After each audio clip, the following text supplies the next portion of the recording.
Hello friends, welcome to my channel. If this is your first time here, this channel is geared specifically towards people that are interested in personal finance, wealth management, and growth, as well as a little bit of entrepreneurship.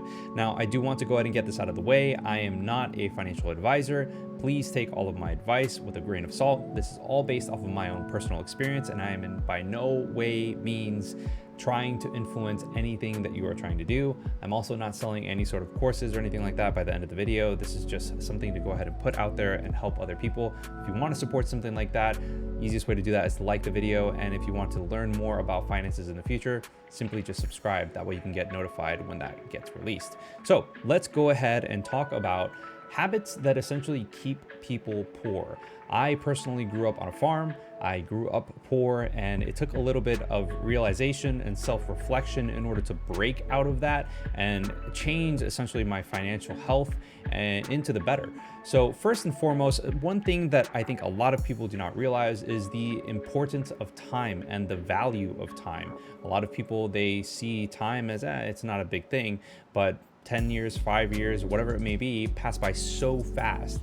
This is the complete opposite of money, because if money goes, there's always the opportunity to get back that money. Let's say, for example, you go into debt and you go into bankruptcy. That's fine. You know, you're going to have a little bit of a tough time when it comes to getting money or getting loans or whatever it may be. But in 7 years, everything's going to be fine. You're going to go ahead and be able to recover from that.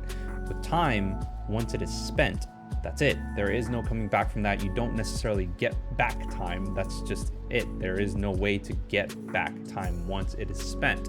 So I think that when people go ahead and try to get jobs in whatever it may be, that they should really look at what their value is in time and what they can do to increase their value as an individual in order to make as much money as possible. The next thing that I wanted to go ahead and talk about is surrounding yourself with the right people. This is something that I didn't really think too much about, but it is a subconscious psychological trait that is in all of us, that the people that we surround ourselves with and the people that we communicate with the most, those values get rubbed off on us, and we essentially reflect what is happening within said group of people. So it doesn't always happen. You're not going to be, within a group of losers and you're going to be a loser as well, because that's not necessarily the case. Sometimes there is a one outlier individual that just kind of keeps their head on straight and they just do their own thing. But in the grand scheme of things, you do want to go ahead and surround yourself by like-minded individuals or people that aren't afraid to talk about finances, aren't afraid to talk about investments or portfolios, or aren't afraid to talk about what goals they have for their financial health in the future. This is something that is a little bit taboo in the United States and overall in the world, but it's okay to talk about finance. It's okay to talk about money as long as you're within the right group of people that help push each other forward.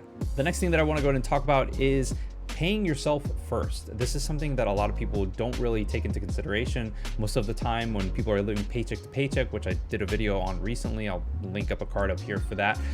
When people are living paycheck to paycheck, they don't necessarily think about paying themselves. They just want to go ahead and get all of their bills taken care of, whether it's utilities, rent, housing, whatever it may be, buy groceries, pay for your subscription to Netflix or Spotify, and then after that, just blow your money on the weekend, going out partying, having a good time, traveling, having fun, whatever it may be. But what a lot of people don't necessarily do is put money into an emergency fund or put money into investments that would go ahead and grow and take care of you in the future. There's a saying that for every dollar that you invest into whatever it may be, whatever investment vehicle that you have, is $1 and a day that you will not have to work in the future. So this is something to take into consideration. Even if it's just putting $5 in every single paycheck, you're at least putting money aside into an emergency fund that you can go ahead and protect yourself as well as your loved ones in case things go awry in the future. Next thing that I want to go and talk about is keeping up with the Joneses. This is something that I have thought about so much. I myself am a gamer. As you can see, there are plenty of things in the back that I've collected over a long period of time. I still have plenty of my things that I've had since I was a child, but I also want to go ahead and look and collect new things that are coming out. And it is very difficult to go ahead and say, you know what, I don't need that collector's edition for whatever game is coming out, or I don't need to go ahead and purchase this huge figure for my favorite anime or whatever it may be. So keeping up with the Joneses, those are things that at the end of the day, nobody cares about the guy that's driving the Lamborghini. They just care about the Lamborghini. They think that, oh man, this is so cool. So when you buy something for yourself, this isn't, you know, other people looking at you and saying, oh yeah, like this guy's got his stuff together, he knows his stuff. No, they're just paying attention to the car and how amazing the car looks, not the guy behind the wheel or girl.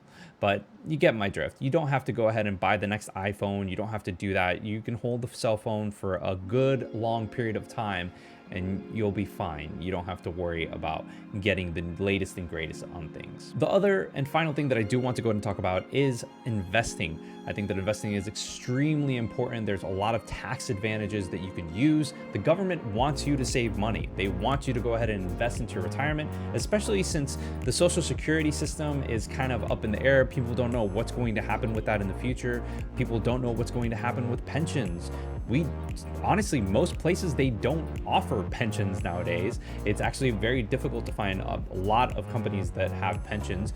But when we look at our future and what we can go ahead and put money into in order to ensure that we have money to rely on when we are ready to retire, one of the easiest vehicles to do that is to get either a Roth IRA or a traditional IRA, maybe a 401k, or an SEP IRA, depending if you're self-employed or not. But this is something to take into consideration and something to take into account when you're actually putting money towards investments.